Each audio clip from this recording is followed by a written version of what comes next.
Hey everyone! Before we start today's episode, I would like to remind you that I recently started a gaming review channel. It is a pretty relaxed channel where I do a review maybe 3 or 4 times a month of both old and new games. You guys can also request games to be reviewed, and I've already got a review up of some dinosaur games as well. You can find the link to the Konoa Reviews channel in the description down below. If you like what you see and you wish to support me, then please consider subscribing to the Konoa Reviews channel. Thanks a bunch, and enjoy the rest of the episode. With the safari park getting bulkier and bulkier, it meant that space had been running out for quite a time. News had arrived of new hybrids being shipped from Site 10, Location E. This time, they were Spinoraptors. And with the new majestic hybrids seeing the day of light, some of the park higher-ups vowed for another event where visitors could come up close and personal with the Spinoraptor in the sense of the failed raptor petting zoo. The idea would be that these new hybrids were so interesting that they would pique customers' curiosity over their fear. But a lot of paperwork had to be done to get this to work, and in the meantime, more dinosaurs were intermixed in already existing pens. The second zone had large and small-scale dinosaurs, but nothing in between.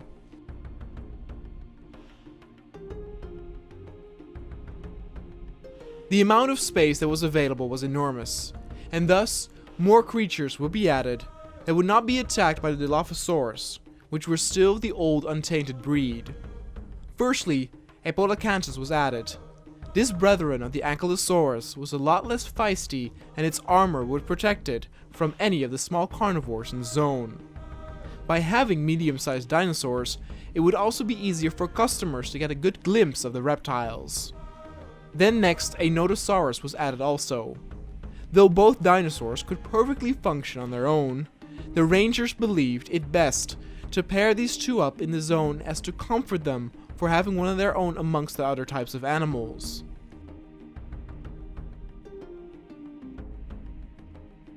They both lacked any defensive mechanisms alongside their tail, though their bulking spikes kept them relatively safe, with the Polycanthus being more capable.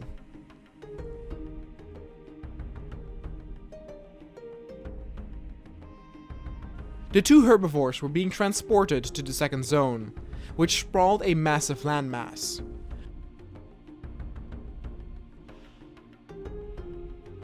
From the sky, one could clearly see how populated the entire safari route had become with dinosaurs everywhere.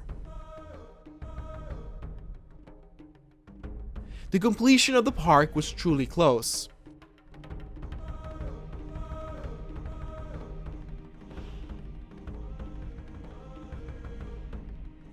Initially, the newcomers were quite disturbed by the moving to their new home.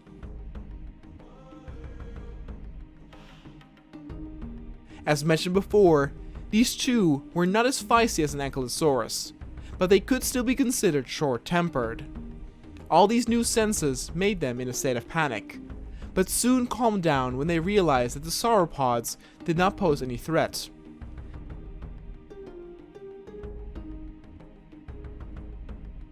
They usually stuck close to the drinking spot. The grass and openness made them feel safe as they feared what was looming in the forests.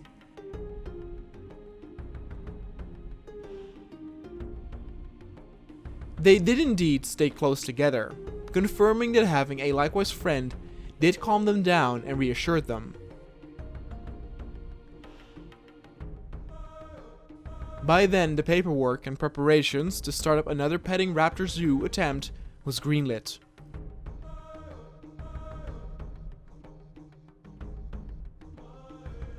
Word got out on the street, and people indeed seemed interested despite the failed scenario before.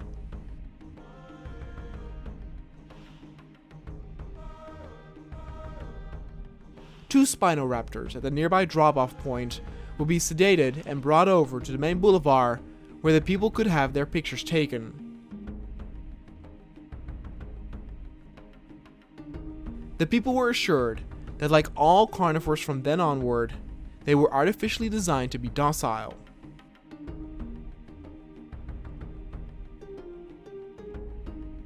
A lot of people had assembled at the place where they're being taken.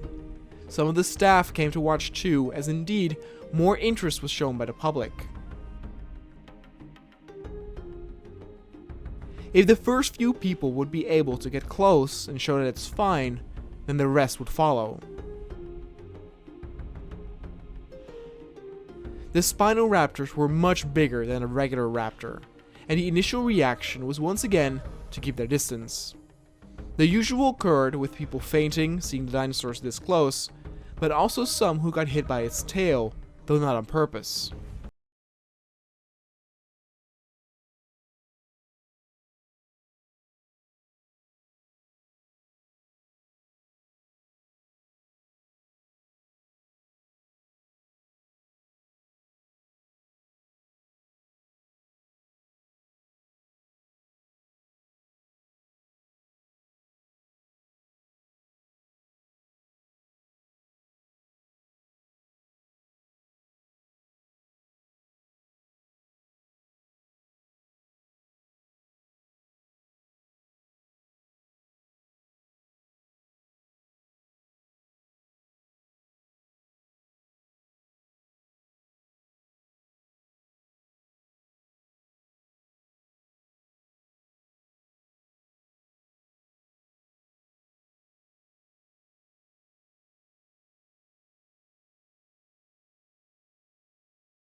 Big, and could easily be lost in vegetation or around the alleyways. What's more is that at a certain point they split up, meaning that the park security had to divide their personnel too.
even sought the confrontation with some of the Torosaurus after killing multiple Styracosaurus.